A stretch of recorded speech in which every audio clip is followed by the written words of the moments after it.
Bismillahirrahmanirrahim. Assalamualaikum warahmatullahi wabarakatuh. Alhamdulillahi rabbil alamin. Wassalatu wassalamu ala asyrafil anbiya'i wal mursalin Sayyidina Muhammadin wa ala alihi wa ashabihi wat tabi'in wa man tabi'ahum bi ihsanin ila yaumiddin. Qala Rabbuna jalla wa ala fi kitabihil karim wa huwa asdaqul qailin. A'udzu billahi samii'il 'alim minasy syaithanir rajim. Min hamzihi wa nafthihi wa nafthihi. Ya ayyuhalladzina amanu taqullaha haqqa tuqatih wa la tamutunna illa wa antum muslimun. Wa qala aidan jalla sya'nuhu fi ayatin ukhra. Ya ayyuhan nasu taqu rabbakumul ladzi خلقكم من نفس واحدة وخلق منها زوجها وبث منهما رجالا كثيرا ونساء واتقوا الله الذي تساءلون به والأرحام إن الله كان عليكم رقيبا يا أيها الذين آمنوا اتقوا الله وقولوا قولا سديدا يصلح لكم أعمالكم ويغفر لكم ذنوبكم ومن يطع الله ورسوله فقد فاز فوزا عظيما. فإن أصدق الحديث كتاب الله وخير الهدى هدى محمد صلى الله عليه وسلم وشر الأمور محدثاتها فإن كل محدثة بدعة وكل بدعة ضلالة والضلالة أهلها في النار أعاذني الله وإياكم من النار. Alhamdulillah, kita kembali melanjutkan pembahasan kita, membahas kitab Al-Manzumah Al-Mimiyah fil Wasaya wal Adabil Ilmiyah karya Fadilatul Syekh Profesor Dr. Abdul Razak bin Abdul Muhsin Al-Badar hafizahullah. Di malam ini kita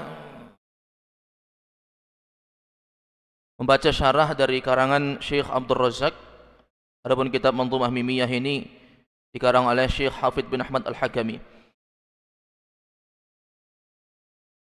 Setelah kita menjelaskan atau Syekh menjelaskan terkait dengan pentingnya seorang yang mempelajari ilmu agama itu tidak mencari dunia dengan ilmu agamanya, dan beliau telah menyebutkan dalil-dalil yang menegaskan betapa meruginya orang-orang yang mereka mencari ilmu agama untuk mendapatkan kepentingan dunia. Dan beliau menyebut dengan 3 ayat di dalam Al-Quran yang diawali oleh mangkana. Salah satunya adalah firman Allah di dalam surah Asy-Syura terkait dengan orang-orang yang mencari dunia, maka kami, kata Allah, akan bukakan dunia untuk mereka, tapi di akhirat mereka tidak akan mendapatkan bagian. Demikian pula di dalam surah Hud, Allah juga menyebutkan terkait dengan orang yang menginginkan dunia, kami kasih apa yang mereka inginkan itu. Lalu setelah itu Allah Subhanahu wa taala juga menjanjikan bahwa di akhirat mereka juga tidak mendapatkan bagian. Kemudian juga di surah Al-Isra, bahwa orang-orang yang menginginkan dunia, maka kami berikan dunia sesuai dengan apa yang dia inginkan. Kami akan segerakan dunia itu untuk mereka, kata Allah. Tetapi dengan pemberian Allah Subhanahu wa taala itu, mereka juga tidak mendapatkan bagian lagi di akhirat. Dan di akhirat mereka berhak mendapatkan neraka jahanam, dan ini seburuk-buruk tempat kembali. Di malam ini kita masuk di bait syair ke-70. Beliau Syekh Hafidz bin Ahmad Al-Hakami rahimahullah menjelaskan kepada kita terkait dengan adab seorang penuntut ilmu agar mereka tidak mempelajari ilmu agama untuk mendebat orang-orang yang tidak mengetahui ilmu agama. Kemudian juga agar mereka tidak berbangga-bangga dengan ilmu yang mereka miliki, sehingga mereka menggunakan untuk berbangga-bangga di hadapan para ulama. Ini dibuatkan bait syair khusus oleh beliau di bait syair ke-70. Kita bisa melihat kata beliau, iyyaka wahdhar umaratas safih bihi kadza mubahata ahli ilmi la tarumi. Iyyaka wahdhar, kata beliau, hati-hatilah engkau dan ihdhar, berhati-hatilah, mumaratas safih, untuk berdebat dengan orang-orang yang bodoh. Maksudnya hati-hati mempelajari ilmu agama itu dengan niat untuk mengajak orang-orang yang tidak mengenal ilmu itu berdebat atau membodohi orang-orang bodoh, ya. Orang-orang yang tidak mengenal agama. Kan ada yang seperti ini, belajar agama memang murni niatnya untuk mendebat orang-orang yang tidak mengenal ilmu agama, merendahkan kedudukan mereka. Kadza mubahata ahli ilmi, demikian pula berhati-hatilah dari mubahah, berbangga-bangga, saling berbangga-bangga, saling bersaing. Mubahah itu bersaing, berbangga untuk bersaing. Ahlil ilmi, kepada ahlul ilmi, berbangga di majelis-majelis ahlul ilmi, para ulama, bersaing. Seakan-akan kalau ada perkumpulan orang-orang yang berilmu, maka dialah yang paling berilmu di antara orang-orang tersebut. La tarumi, maka janganlah engkau menginginkan hal yang seperti ini. La tarumi, janganlah engkau menginginkan hal yang seperti ini. Ini dua, ya, yang diingatkan oleh Syekh, dan nanti akan dijelaskan oleh Syekh Abdul Razak terkait dengan bahayanya orang yang belajar ilmu agama untuk mendebat orang-orang yang bodoh dan berbangga-bangga di majelis para ulama, agar orang mengetahui bahwa dialah yang paling berilmu di antara para ulama yang ada. Kata Syekh Abdul Razak hafizahullah, jaa fi Jami' At-Tirmidzi an Ka'ab bin Malik an abihi radhiyallahu anhu annahu qala sami'tu Rasulullah sallallahu alaihi wasallam yaqul talabal ilma liyujariya bihi al-ulama, man talabal ilma liyujariya bihi al-ulama aw liyumariya bihi as-sufaha aw yasrifa bihi wujuhan nasa ilaihi adkhalahu Allahu an-nar. Ini satu hadis, ya, yang datang di dalam kitab Jami' karya Imam At-Tirmidzi dari sahabat Ka'ab bin Malik. Jadi ini hadis diriwayatkan oleh Imam At-Tirmidzi dari sahabat Ka'ab bin Malik, dari bapaknya, bahwa dia mengatakan sami'tu Rasulullah sallallahu alaihi wasallam yaqul, aku mendengar Nabi bersabda. Ini hadisnya. Kata Nabi SAW, man talabal ilma liyujariya bihil ulama, siapa saja yang mempelajari ilmu agama, ini kalimat umum, siapa saja, mau laki-laki perempuan, tua ataupun muda, kecil ataupun besar, siapa saja yang menuntut ilmu agama, liyujariya bihil ulama, untuk menyaingi ulama. Menyaingi ulama itu maksudnya jamaah, dia ada di majelisnya orang-orang yang berilmu, kemudian dia berusaha menunjukkan kepada manusia yang lain yang ada di situ bahwa dialah yang paling ulama daripada ulama-ulama yang ada. Dialah yang paling alim dibandingkan ulama-ulama yang ada. Siapa yang mencari ilmu untuk menyaingi ulama? Aw liyumariya bihi sufaha, atau untuk liyumariya, untuk yumaria, mendebat as-sufaha, orang-orang yang tidak mengerti tentang ilmu agama. Aw yasrifa bihi wujuhan nas, atau dia mempelajari agama untuk menjadikan wajah manusia itu berpaling kepada dia. Jadi memang niatnya untuk mencari sensasi. Memang menuntut ilmu agama itu, kalau dia mengucapkan sesuatu tentang ilmu agama, itu akan merubah perhatian manusia yang asalnya tidak melihat kepadanya, kemudian akan melihat.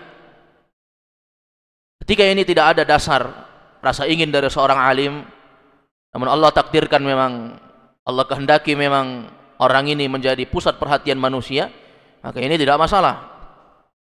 Tapi yang masuk dalam hadis memang niatnya seperti itu.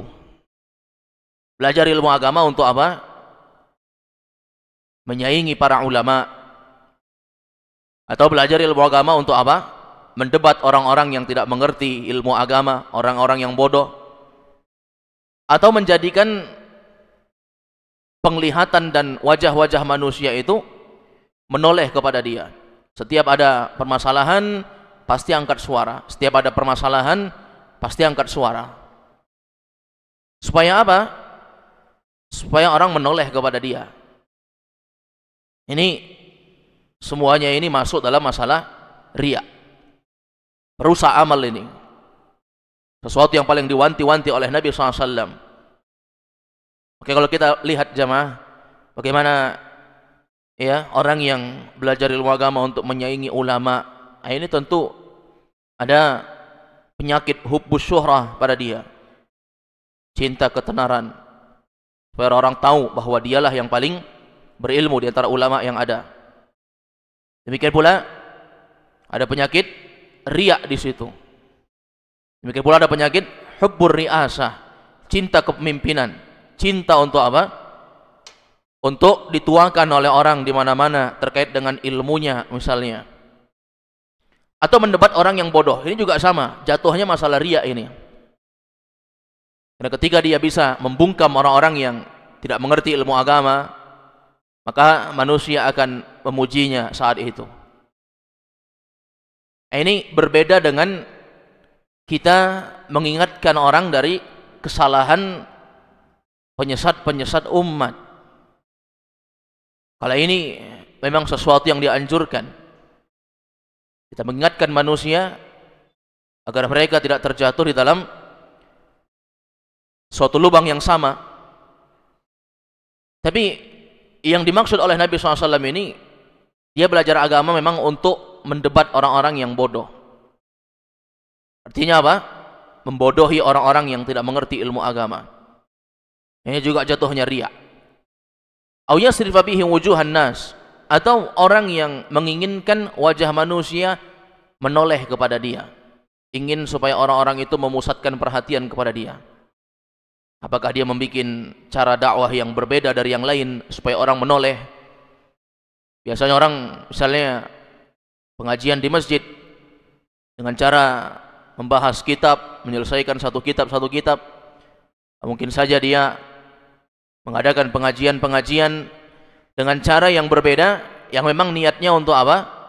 Menarik perhatian agar semua manusia menganggap bahwa dialah yang paling hebat dalam metode menyampaikan dakwah. Ini niatnya memang karena manusia murni yang seperti ini.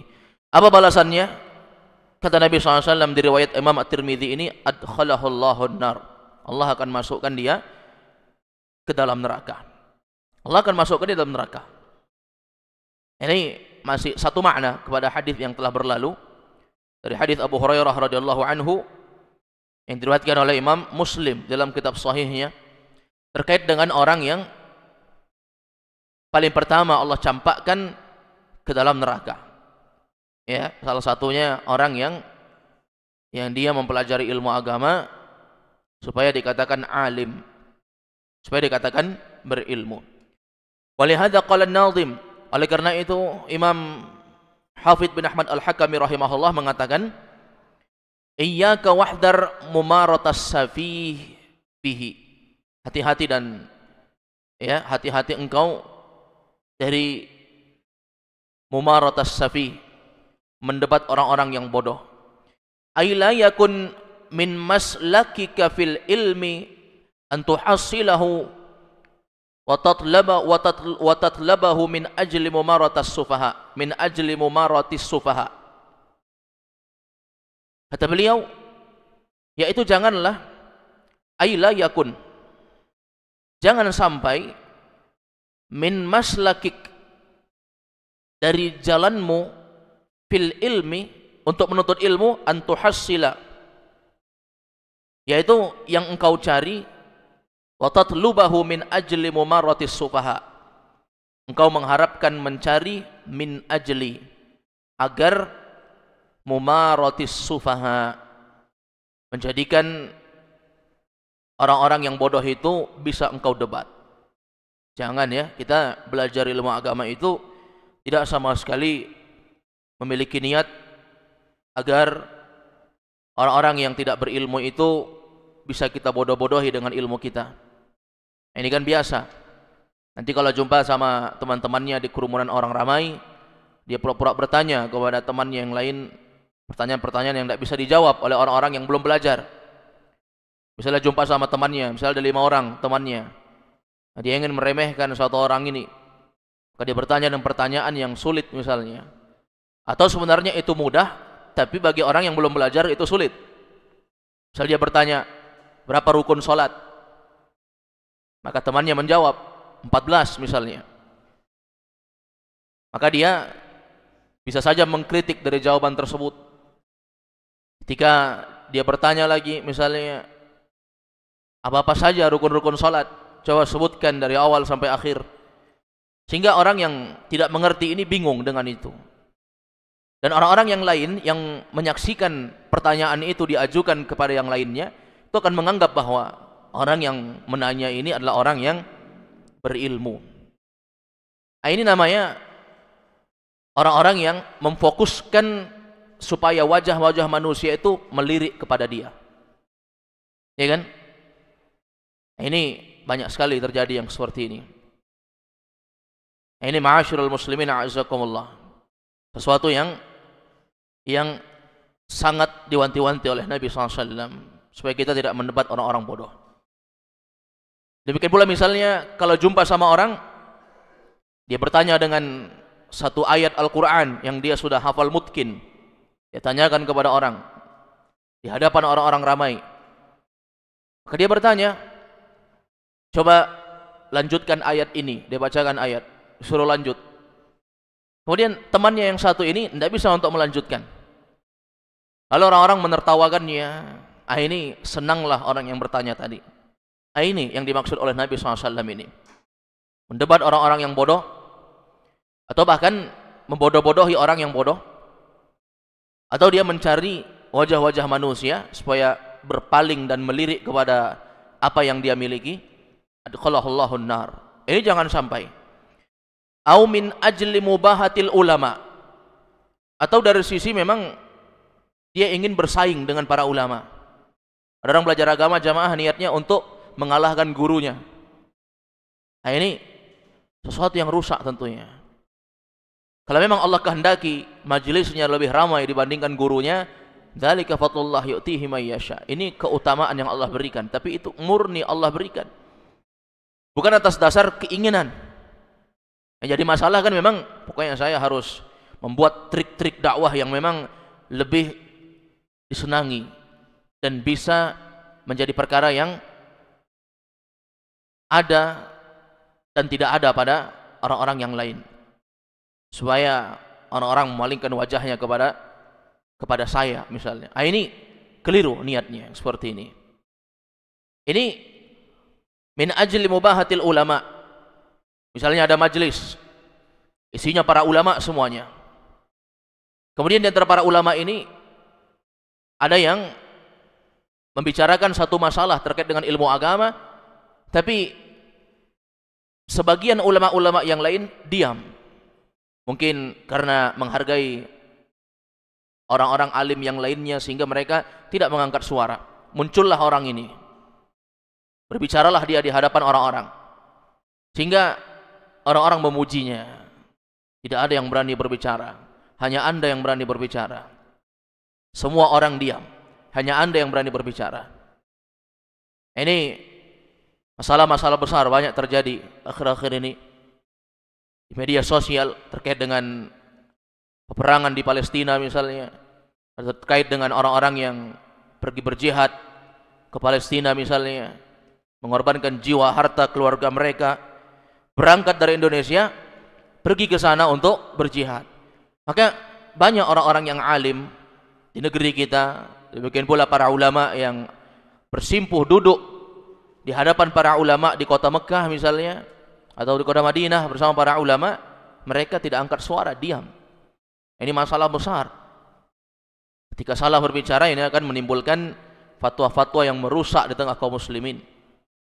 Maka muncullah orang-orang ini, ya, berbicara supaya orang melirik. Ya betul kata ustadz itu. Supaya orang mengatakan benar itu kata ustadz itu. Supaya orang menganggap bahwa di antara ulama-ulama yang ada, tak ada satupun yang berani berbicara, cuma dia.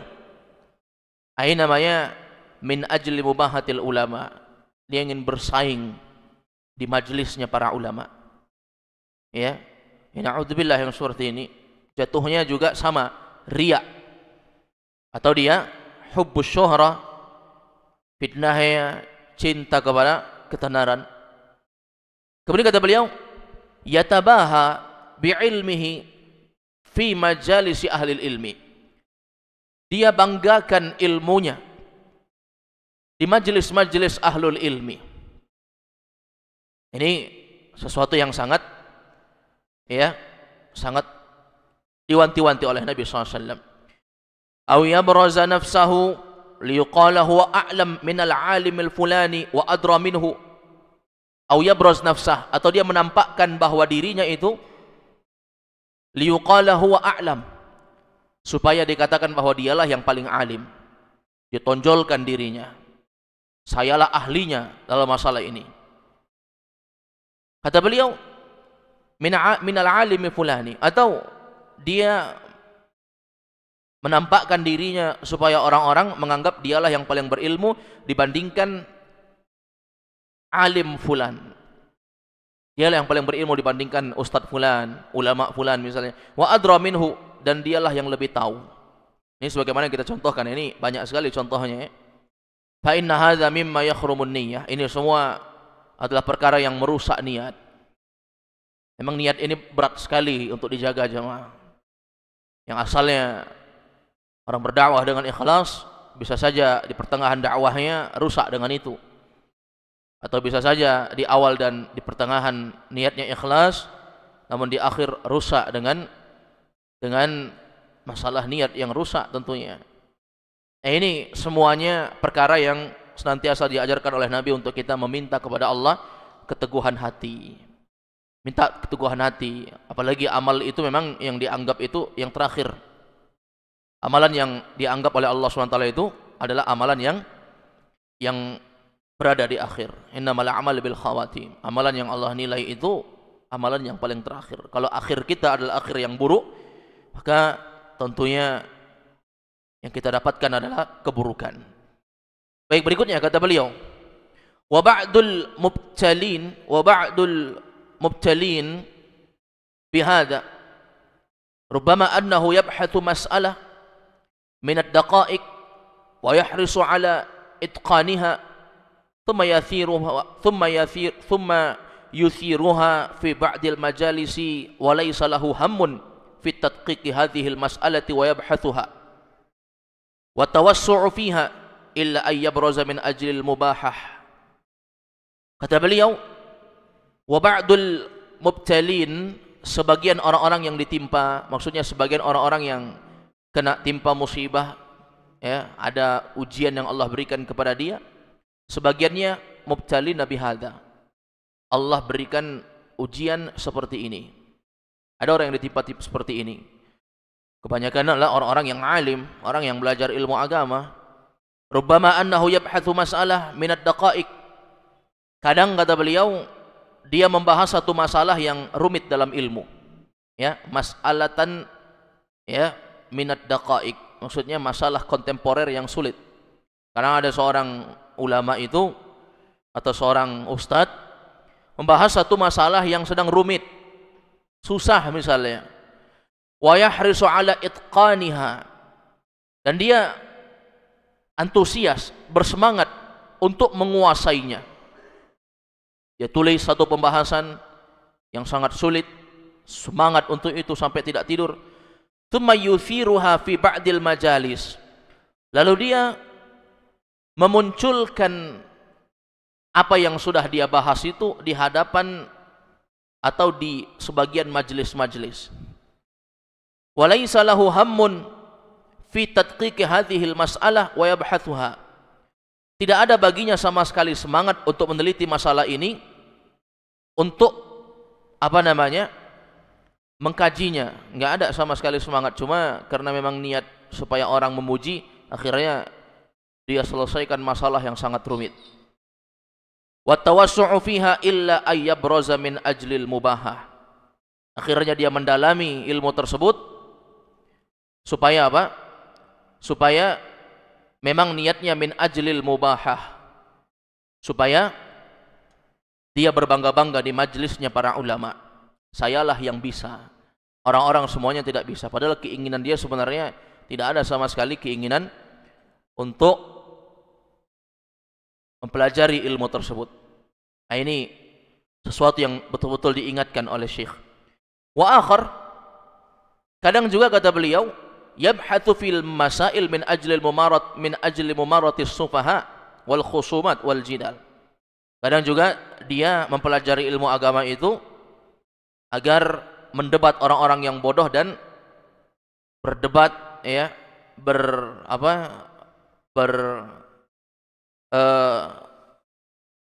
berdiskusi dengan cara yang tidak baik. Ini disebut dengan khusumat dan jidal yang dilarang di dalam agama Islam. Ya baik, ini inti pembahasan terkait dengan bait syair ke-70. Kita beralih ke bait syair ke-71. Kata beliau, fa inna abghadha kullil khalqi ajma'ihim ilal ilahi aladdun nasi fil khisami. Ini terkait dengan orang yang selalu keinginannya mau berdebat, belajar agamanya untuk mendebat, ya, belajar sesuatu terkait dengan keilmuan Islam memang untuk berdebat. Fa inna abghadha kullil khalqi ajma'ihim. Kata Syekh Hafidz bin Ahmad Al-Hakami rahimahullah, sesungguhnya Allah sangat membenci. Allah sangat membenci. Siapa yang Allah benci? Kullil khalqi, setiap makhluk atau setiap orang, ajma'ihim, semuanya mereka. Allah sangat membenci setiap makhluk, semuanya mereka, ilal ilah, di sisi Allah, aladdun nas, orang yang paling ngotot untuk berdebat. Aladdun nas fil khisam, orang yang paling alat itu aladdun nas, orang yang paling ngotot untuk berdebat. Allah paling membenci ini. Pokoknya kemana-mana kerjanya mau berdebat saja. Kalau dia mengetahui ilmu, maka yang dia tanyakan kepada orang-orang terkait dengan sesuatu yang mengundang perdebatan. Ini Allah sangat benci untuk mereka. Allah sangat murka kepada aladdul khisam, orang yang ngotot selalu mau berdebat, tidak mau kalah di dalam debat. Kalau sudah disampaikan kepada dia alasan, pasti ada alasan yang lain. Kalau sudah diberikan argumentasi yang jelas dari Quran dan hadis, pasti dia menunjukkan argumentasi yang lain, tidak mau dikalah. Ini sesuatu yang sangat keliru, ya, bertentangan dengan apa yang diajarkan oleh Nabi. Nabi SAW mengingatkan kepada kita tarkul jidal. Nabi SAW memerintahkan untuk kita meninggalkan perdebatan. Bahkan dalam riwayat disebutkan wa in kana muhiqqan, walaupun engkau benar, tinggalkan. Makanya seorang alim itu dia mengerti Siapa yang sedang dia ajak berdiskusi? Kalau yang dia ajak orang yang betul-betul mau mengetahui ilmu, maka dia jelaskan. Walaupun bersusah payah dalam menjelaskan, walaupun memakan waktu yang banyak. Tapi kalau dia tahu orang yang berdiskusi dengannya adalah orang yang memang tidak menginginkan kebenaran, ya, maka dia tidak perlu untuk repot-repot. Apalagi ya, yang berdiskusi itu orang yang tidak dikenal di media sosial misalnya. Ya, sudah capek kita mengetik, menuliskan argumentasi dari hadis-hadis ya Nabi, demikian pula ayat-ayat Allah dalam Al-Qur'an. Kemudian orang itu justru tidak menerima. Ya, maka tinggalkan yang seperti ini. Ini menghabiskan waktu, dan orang-orang yang kita ladeni ini adalah orang yang paling Allah benci. Nanti akan ada hadisnya. Kemudian kata beliau, Syekh Abdul Razak hafizahullah, kama fi hadits Aisyah radhiyallahu anha al-muttafaq ala sihhatihi, anna Nabiy sallallahu alaihi wasallam annahu qala, inna abghadar rijali ila Allah al-aladul khisam atau aladul khasim. Dari Aisyah, hadis ini disepakati oleh para ulama kesahihannya, sebagaimana diriwayatkan oleh Imam Al-Bukhari dan Imam Muslim. Kalau hadis disebut al-muttafaq ala sihhatihi, maka itu hadis diriwayatkan oleh Imam Al-Bukhari atau Imam Muslim. Ini hadis riwayat Bukhari Muslim ya. Kata Nabi SAW dari Aisyah, inna abghadar rijal ilallah al-aladul khasim.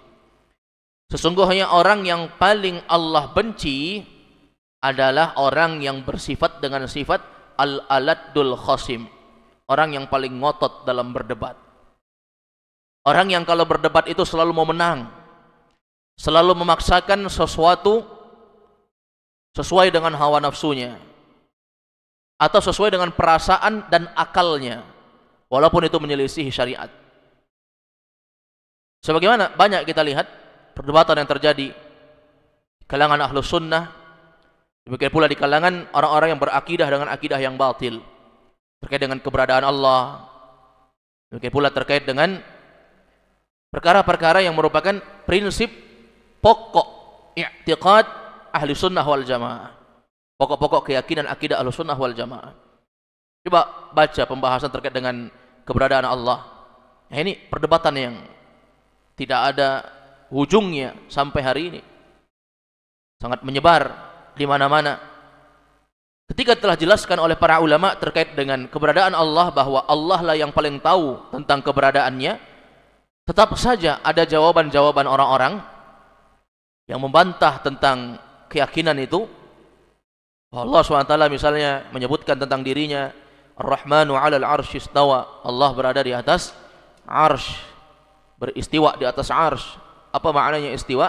Al-'ulu wartafa'a, tinggi dan terangkat. Artinya Allah tinggi. Ketika dikatakan Allah berada di atas arsy, maka ada saja orang menolak. Kalau Allah berada di atas arsy, berarti Allah butuh dengan arsy.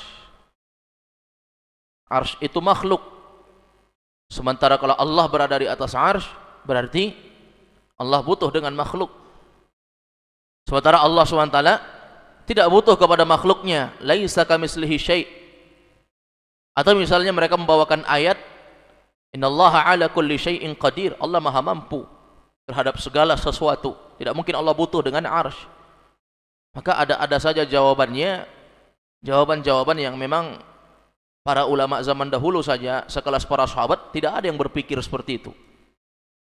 Walaupun mereka berniat tanzih, untuk mentanzih Allah, untuk mensucikan Allah, tapi dengan lantangnya mendahulukan akal dan perasaan, menyelisihi apa yang telah Allah sebutkan dalam Al-Quran. Yang mengatakan Allah di atas arsy itu bukan manusia, tapi Allah sendiri yang mengatakan. Di dalam banyak ayat ya, ada 6 tempat dalam Al-Quran menjelaskan tentang itu. Maka ini orang yang paling dibenci oleh Allah, orang yang selalu ngotot. Yang didahulukan memang perasaan. Makanya beragama itu kita harus menukil dari apa yang pernah diucapkan oleh para ulama. Kita tidak berbicara tentang sesuatu yang belum ada satupun salafnya ulama yang mengucapkan itu. Makanya disebutkan oleh para ulama, iyyaka an tatakallama fil mas'alah wa laysa laka imam. Hati-hati kalian mengucapkan sesuatu yang tidak pernah diucapkan oleh para ulama. Belum ada orang yang pernah bilang begitu, kita sudah bilang begitu. Ini hati-hati tentang masalah ini. Kemudian beliau menjelaskan makna al-alat. Apa itu al-aladdu? Orang yang selalu ngotot. Aladul khasim kita terjemahkan bebas dengan terjemahan orang yang selalu ngotot mau menang dalam berdebat. Ya, orang yang selalu ngotot mau menang dalam berdebat. Jadi sudah kita jelaskan ya kaidahnya. Jika memang orang tersebut menginginkan kebaikan, sampaikan. Ada indikasinya memang kalau orang ingin kebaikan itu. Tapi kalau memang kita mengetahui bahwa orang ini tidak menginginkan kebaikan kecuali hanya untuk berdebat, maka ini tidak perlu kita bersusah payah dan ya menghabiskan waktu untuk berbicara dengannya. Kata beliau, al-alat itu adalah ma'khudun min ladidai al-wadi wa huwa janibah. Kalimat al-alat itu diambil min ladidai al-wadi, yaitu apa? Wa huma janibah. Dua sisi dari dua sisi lembah. Ini kalimat al-alat, dua sisi dari dua sisi lembah. Li'annahu kullama ihtajja 'alaihi bihujjatin akhadha fi janibin akhar. Kenapa dikatakan seperti itu? Karena kalau ada orang yang bersifat dengan al-aladul khasim, orang yang selalu ngotot mau berdebat, kullama ihtajja 'alaihi bihujjah, kalau dia sudah kalah dengan argumentasi yang disampaikan kepadanya, akhadha fi janibin akhar, maka dia akan membantah dari sisi yang lain. Makanya dikatakan apa? Al-alat, yaitu min ladidai al-wadi, dua sisi dari dua sisi lembah. Kalau sudah disampaikan satu sisi, dia tidak terima, dia akan pindah ke sisi yang lain. Kalau dijelaskan seperti ini, maka dia akan mengatakan kan begini dan begitu, kan begini dan begitu. Ya. Atau saling memperdebatkan satu fatwa dengan fatwa yang lain, satu ucapan ulama dengan ucapan yang lain. Atau bahkan justru dia membantah ucapan Rasulullah dengan apa yang diucapkan oleh sahabat. Sebagaimana yang pernah terjadi di zaman dulu ya. Ada orang-orang yang disampaikan terkait dengan hukum-hukum Allah Subhanahu wa taala, kemudian tidak menerima. Padahal Rasulullah SAW telah mengingatkan tentang hukum-hukum ilmu agama. Tapi justru orang-orang ini membantah ucapan Nabi dengan alasan kan Abu Bakar mengatakan begini, kan Umar mengatakan seperti ini. Ya kan? Makanya disebutkan oleh Abdullah bin Abbas, akhsha an tanzila alaikum hijaratan minas sama. Aku khawatir jangan sampai Allah menurunkan hujan batu dari langit. Qala Rasulullah sallallahu alaihi wasallam, Nabi SAW mengatakan seperti ini. Wa qalu, sementara mereka mengatakan qala Abu Bakar wa Umar. Abu Bakar dan Umar mengatakan seperti ini. Nabi sudah bilang gini, tapi justru mereka mengatakan kan Abu Bakar bilang begini, kan Umar bilang begini. Ini memperdebatkan ucapan Nabi dengan sahabat misalnya. Ini begitulah al-aladul khasim. Orang yang memang selalu ngotot dalam berdebat. Ya. Ini ma'asyiral muslimin wal muslimat a'azzakumullah. Wa qila mustaqqun min ladidayil unuq wa huma safhatah. Sebagian orang mengatakan bahwa al-alad, orang yang selalu ngotot dalam berdebat, itu kata beliau kalimat al-alad mustaqqun min ladidayil unuq. Diambil dari kata ladidayil unuq, dua sisi leher, yaitu sisi kanan, sisi kiri. Wa huma safhatah, yaitu maksudnya dua sisi yang ada pada leher. Al-Qasim mula' bil khusumah. Adapun kalimat al-Qasim al-mula', yaitu orang yang sangat hobi. Al-mula' itu dia sangat hobi bil khusumah, untuk berdebat. Makanya kalau dikatakan al-aladul khasim, orang yang memang mencari sisi ada dua, sisi kanan, sisi kiri, dia sudah siapkan. Kalau dibantah sisi kanan, pindah di sisi kiri. Dan memang kerjanya suka sekali berdebat. Wal mahiru biha, sangat mahir dalam berdebat. Ada memang orang seperti ini, jemaah. Allah berikan kelebihan dalam hebat dia menjawab. Terkesima orang ketika dia menjawab. Pokoknya kalau disampaikan suatu ilmu, ada saja jawabannya yang membuat manusia terpukau dengan apa yang dia ucapkan. Sehingga manusia menganggap dialah yang benar. Mahir memang. Karena di mana-mana berdebat. Ya. Inilah yang banyak terjadi di dunia perkampusan ya. Anak-anak mahasiswa itu memang dilatih untuk berdebat. Berpikir secara rasional tentang apa? Tentang Allah, tentang keberadaan Allah, tentang wujud Allah, tentang sifat-sifat Allah.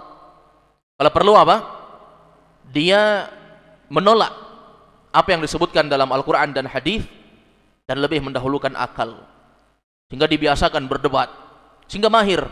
Pokoknya kalau ada saja penjelasan, pasti ada saja pertanyaan. Kalau sudah dijelaskan, pasti ada saja sisi yang lain yang bisa dijadikan argumentasi untuk melawan lawan debatnya. Ini mahir, karena memang pekerjaannya. Faman kana bihadhihi sifah sahibal ladadin fil khusumah yatafannan wa indahu maharah yadhhabu bi khasmihi huna wa hunak. Maka barang siapa yang punya sifat seperti ini, maka dia disebut dengan sahibal ladad, orang yang selalu ngotot fil khusumah, dalam berdebat. Selalu ngotot, tidak mau kalah. Walaupun 1001 dalil, tetap saja mengatakan bahwa itu adalah sesuatu yang begini dan begitu. Ada-ada saja jawabannya. Wa indahu maharah, dia punya keahlian. Yadhhabu bi khasmihi huna wa huna. Maka dia pergi berdebat ke sana kemari. Kerjanya memang debat. Pergi ke sana, pergi ke sini untuk berdebat. Ini sesuatu yang tidak baik ya. Memperdebatkan perkara-perkara yang bisa menghabiskan waktunya dan mengeraskan hati. Fahammuhu ayyadhhara wa yaghliba wa yufhima khasmahu.